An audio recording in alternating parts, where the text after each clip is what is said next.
Okay, today we are going to find unit rates. You're going to calculate them for cereal boxes to see which boxes have the better deals.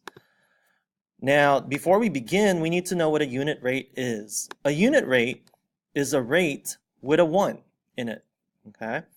And the way to remember that is to think of the word unit as meaning 1. Unit means 1. Just like in Spanish, uno means 1, and uni, the prefix uni, means 1 also. So for example, unicycle has only 1 wheel. Unity means being together as 1. And unibrow means you only have 1 brow on your forehead. Okay? Now we're trying to figure out which cereal box has the best value. And what's going to happen is that you are going to be divided into groups based on the number that you have on your top left. So for example, if you have a 3, you're starting in station 3. If you have a 2, you're starting in station 2. We'll talk about movement later, okay?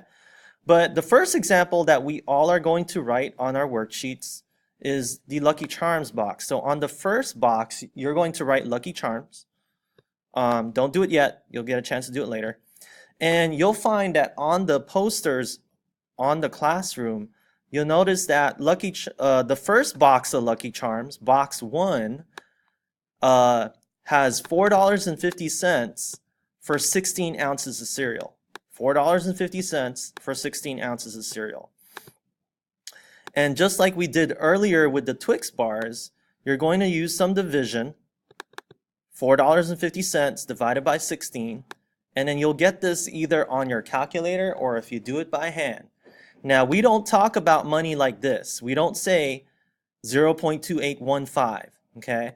What we say is we do some rounding and we round it to 28 cents. Okay, so you need to think about whether you're rounding up or down. All right, so you use division to find the unit rate. That's just one way to do it. Okay, and you'll be using division throughout this process. So you'll have a chance to use calculators or do it by hand.